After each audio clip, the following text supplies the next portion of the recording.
Hello and welcome to the Giving Voice to Depression podcast, produced in partnership with the A.B. Korkor Foundation for Mental Health. I'm Terry, the creator and co-host of this podcast. I've lived with depression most of my life, and I know how easy it can be to feel all alone in the experience. I'm not alone, and you aren't either. And I'm Dr. Anita Sanz, a licensed clinical psychologist and life coach with a number of my own diagnoses, all of which bring a certain amount of anxiety and depression along with them. There is great power in shared experiences. We share our own as we engage in intimate and candid conversations with our weekly guests, exploring different perspectives on and experiences with depression. We keep it real because depression is real. We keep it hopeful because there truly is hope, in spite of what depression tells you. Hello, Anita. Hi, Terry. You know, it continues to baffle and frustrate us that when people talk about health, it's always assumed to mean our all-encompassing wellness. You know, we rarely hear about respiratory or digestive or circulatory health sort of discussed all by themselves, because they're all assumed to be required for, and they're included in any assessment of our overall health. But mental health is a different thing. Always different. As if our heads and our brains are not part of our bodies, or as if there's any way that our whole selves can feel and function normally when our minds are not. Today's guest, wellness expert Darin Olien, devotes himself to the study of health. He is the author of the New York Times bestselling book SuperLife and the recently released Fatal Conveniences. He co-stars with Zac Efron in the Emmy Award-winning docuseries Down to Earth, and he has his own podcast, cleverly titled The Darin Olien Show. In preparing for this conversation, I bought and read Darin's book SuperLife, and the first thing I did was check the index for depression. 5 pages were referenced, and then mental health, where another 4 were cited. And I have to be honest, I worried a bit about how best to share Darin's research, because while we believe some of you will be inspired to make healthy changes to your diet and daily habits, we know that others will take warnings of ever-present environmental toxins as more proof that it's just all too much, given the limited energy you likely have. So, we've decided to release 2 episodes with Darin's interview. This one will be edited like our typical episodes, and an extended version will drop next Tuesday, including more of the information that made SuperLife a bestseller and Darin a well-respected wellness expert. Here now is Darin Olien, giving his voice to depression.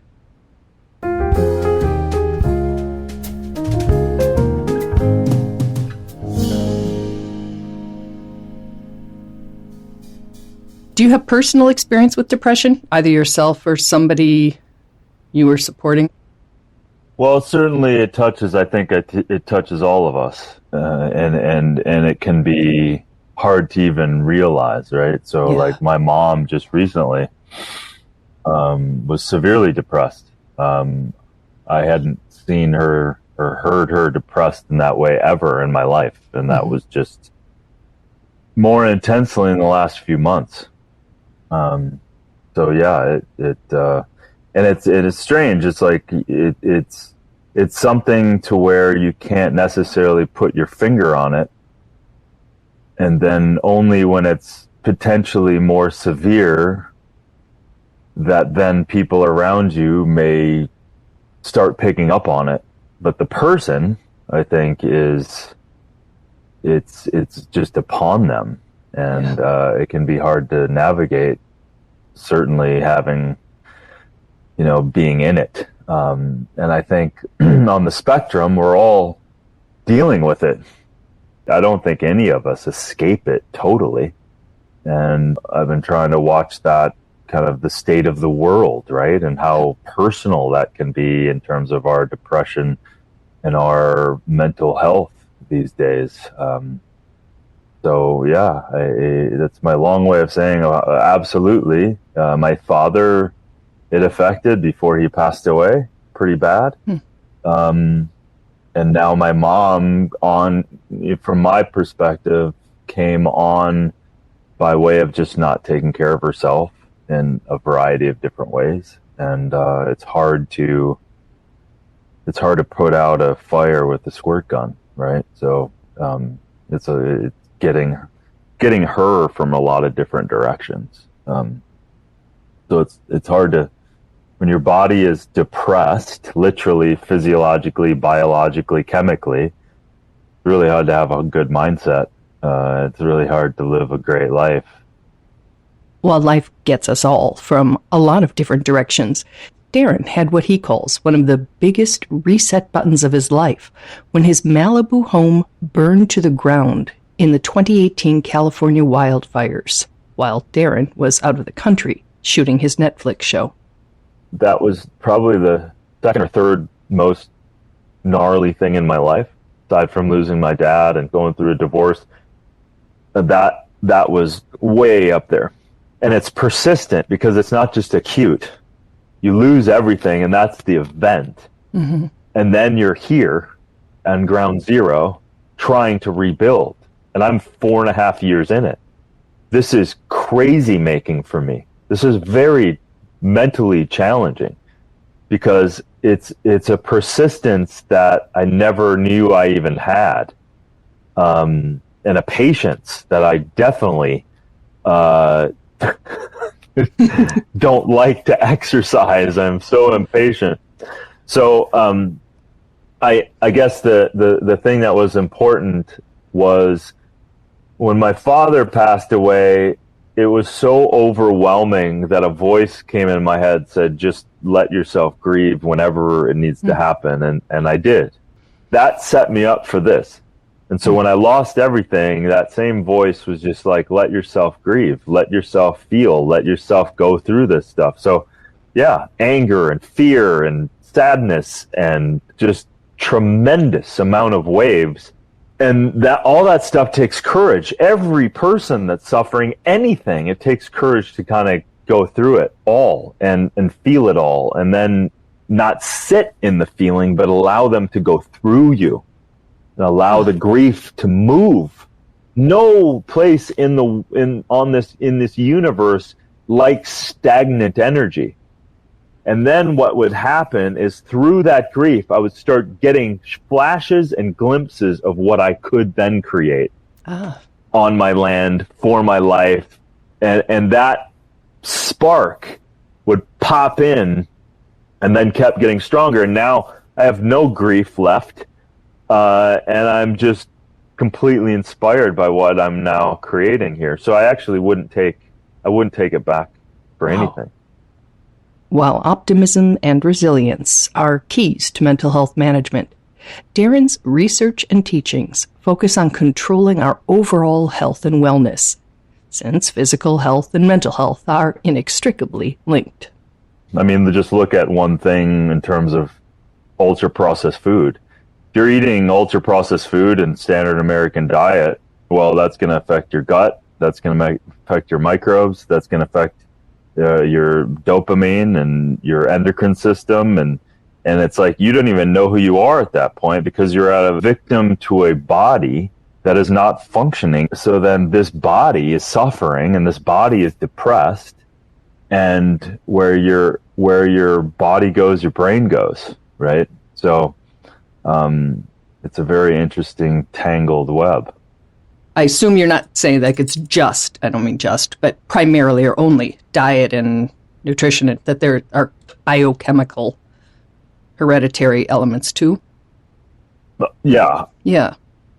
Of course. Yeah. I mean, of course. And life is built upon, unfortunately or fortunately, built upon pain and stress and challenges and things. And then depending on abuses and exposures to trauma, that sets in motion the whole cascade of things to overcome. I think the thing that I was alluding to was really the symptomology from what I saw my father and mother. Right. I think everything has a stem of an unresolved pain, an unresolved trauma. Mm-hmm. And how big or how small, And how significant it is based on whatever the million, trillion scenarios for each individual person. So the self-support, mental health support is, I think, essential for every human on the planet to excavate and create and heal. We all have traumas. All of us. Every one of us. You don't get out of this life without them. And then the level of resiliency, from my humble point of view, the level of resiliency that you're starting with can be looked at upon how traumatic something was, how early something was, et cetera, et cetera, et cetera. So I think then coming out of it, we need support. We need community support. We need family support. We need professional support. We need sometimes medication support, for sure. And then we need nutritional support, and we need less exposure to harmful chemicals. All of that. It's like there's no one answer. No. And that's why we have to look at all of this stuff as a holism, right?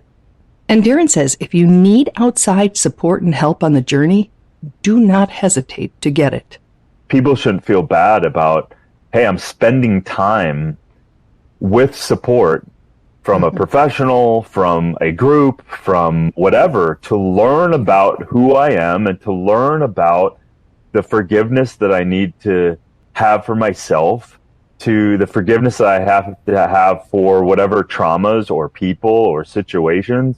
Like, I think it's just mandatory in a certain sense that in order for us to feel really connected to ourselves and truly happy, it's kind of the deal. We just need to continue to be the excavators and the advocates for our own health and healing, and shouldn't be ashamed of it at all. In fact, I think honesty with self and honesty and radically being honest with yourself and having, people in your life that you can sit down with, whether they're professionals or friends or family, that you can just kind of let out some of this pressure and let out some of these challenges is extremely important. Darin, who earned a master's degree in psychology, says he still remembers one of the first lessons he learned in a psych course about the power of empathetic, active listening. You're not saying anything, but you're actively listening to someone. Not trying to give advice, not trying to do anything other than I'm just listening to them, and I care about them, and I'm listening to them. And the power in that is so immense for our health and well-being. I'm grateful that you said that, because there are so many, and I'm going to go gender here and say particularly among the men I interview, who tend to be embarrassed to need therapy. And it may be the only place you can be honest. Yeah, I've been in a conscious men's group for probably 5 to 6 to 7 years at this point.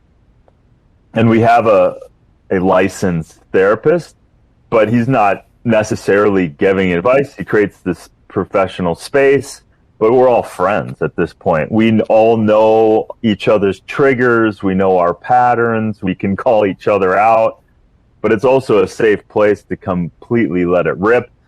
And these guys are all there to be a better person. And so it's been extremely valuable, because you can't bullshit yourself when you have all these mirrors around you. And yeah, and listen, stigmas around, I have a therapist, or it's therapy, or whatever it is. It literally, that's also a pathology of like caring what other people think. It's like you're just trying to be a better version of yourself and letting go of things that are causing you unnecessary pain moving forward in your life, right? Some of that unnecessary pain can come from what Darin calls solidifying a lie and carrying it forward as if it's the truth of who we are. right? And oftentimes that pain or an abuse or whatever, we take on all of that pain of probably that other person that was perpetuating that pain onto us and causing us real pain. And therefore now we've taken that on and are carrying that with us when it was never ours to begin with. But it doesn't mean that what happened didn't happen, but what it is the pain can be liberated. And then underneath that too is also seems to always be an opportunity is within the healing part of that too. You know, it's like when we get to see the pain and forgive ourselves and others, oftentimes it can lead to a great gift as well. In his best-selling book, SuperLife, Darin writes, quote, "Once we believed our genes were our destiny. Now we're learning we have more control over them than we thought. Acknowledging the impact of genetics, traumas, and other factors we really don't have control over, Darin elaborates on many well-documented ways we can improve and protect our overall health, which of course includes our mental health." Yeah, exactly. And that's the whole point. It's like you already are dealing with something that's immense. So you want to try to do those things that you have control over to give yourself a better opportunity to manage it and deal with it. And so, yeah, supporting your body in a natural way and a natural rhythm instead of, you don't need to push up 10 boulders uphill. Let's let nature, in this case of sleep, the circadian rhythm of all of life, let's let that help you rather than go against it. Sleep deprivation will make anyone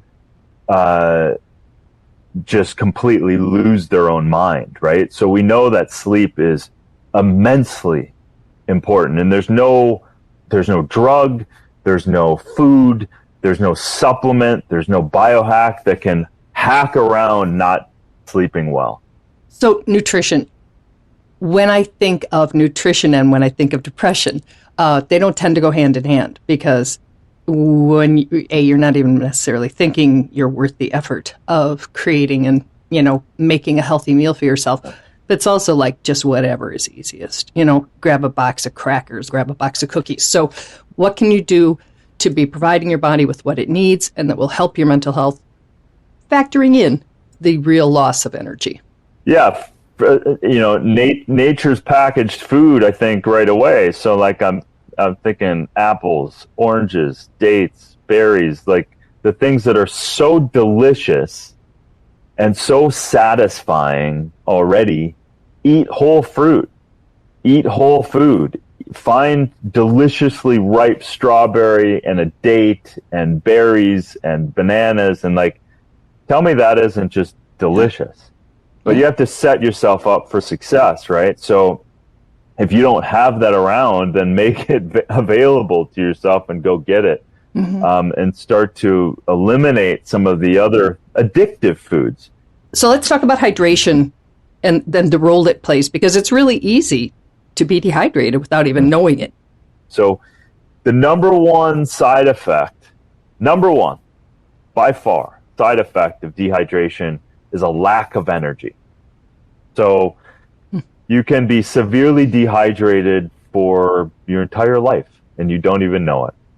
Plus, the mechanism of hunger and thirst are very interconnected. So most people reach for the triggered sugar, salt, and fat, when in fact they should be drinking water. So an easy hack is, before you start eating a bunch of food, just drink a nice small glass of water before you eat every meal, and that's a nice way. And upon waking... Again, the extended version of this interview will provide a deeper dive into these factors and their impact on our health and wellness. For now, we'll end with two other important things we can do for ourselves. Please get help and just eliminate this idea that that's not okay for you. Like, this is your life. This is yours. This is it. So if it sucks right now, then okay, it sucks, but this is it. So let's go. Let's get some help. Let's go do it. and then start building your life the way you want it. And I would say also, if you have an inkling of ability to dream, let yourself dream. And what I mean by that is, I know you may not be able to see it or even really feel it yet of what you want your life to be. But if you give yourself the permission to at least perceive it and maybe write down a goal or something you want, then that creates a hell of a possibility and a target and a carrot for you to reach for. Because I really believe in the power of creating that opportunity, because once you start reaching for that hope, it begets more hope, and it begets more openings and more possibilities, and then that keeps going. And no matter how you need to get there, don't be in judgment of yourself. You need medication, if you need to see a professional, then go freaking do it. And then you might find yourself, okay, I feel great, let's go over here. But just always be looking to figure out how you can thrive for you. So give yourself the permission to dream. What do you want? What do you want your life to be like? How do you want to be? What do you want to feel like? And the whole idea here is you don't get to know how you're going to get there yet, but giving yourself the ability to dream is a hell of a way to start.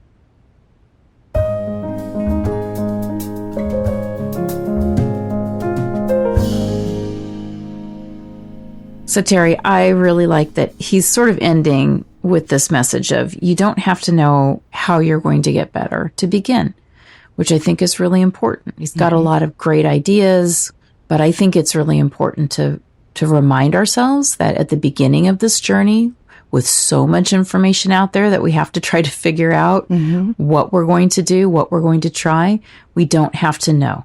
We don't have to know to begin to start. So I really like that.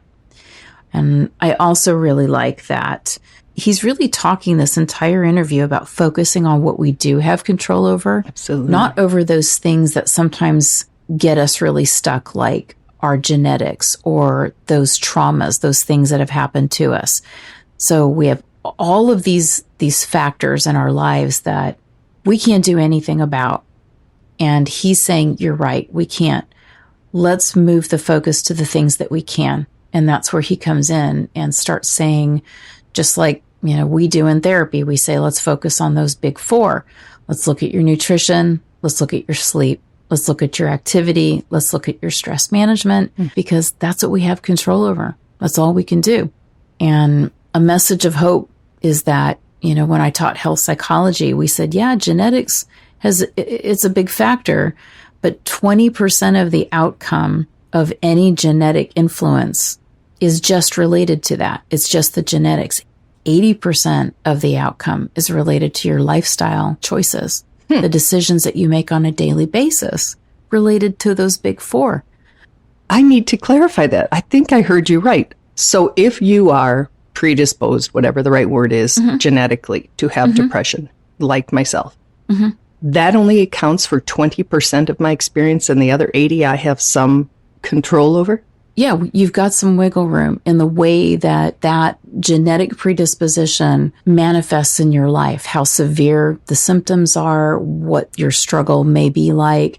And it's one of the reasons why, people I think like Darin and people like myself, psychologists, psychiatrists, are always saying, let's look at and focus on all of these other things that we can do something about, that do affect things like the gut microbiome, that reduce inflammation in the body, because those are the things that we also know that can actually change the way that our cells work, the way that our neurons, communicate with each other, so that even if you have cancer in your family, even if you have IBS that runs in your family, even if you have depression and bipolar disorder that run in your family as a genetic predisposition, how that may manifest, how that's going to look and feel and affect you, you got about 20% that's controlled by your genes.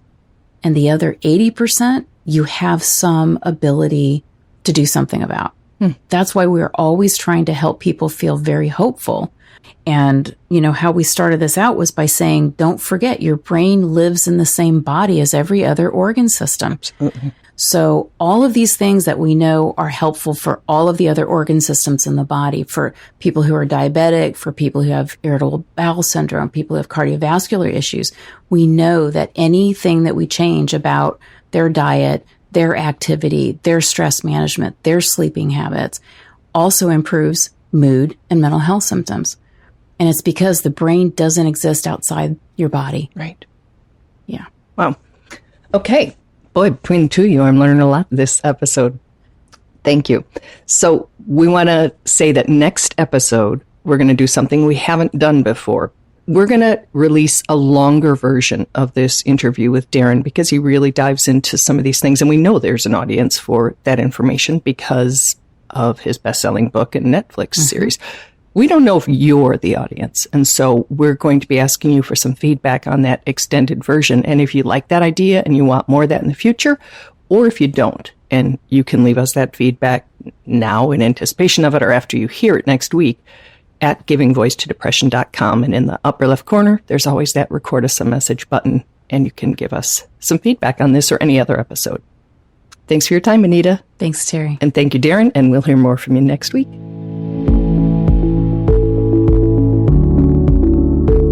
We truly hope that our podcast brings a little more understanding, helps you better articulate and reflect on your own experience with depression, or better understand how to support someone else who is struggling. If this episode has been of comfort or value to you, know that there are hundreds of others like it in our archive, which you can easily find at our website, givingvoicetodepression.com. And remember, if you're struggling, speak up, even if it's hard. If someone else is struggling, take the time to listen.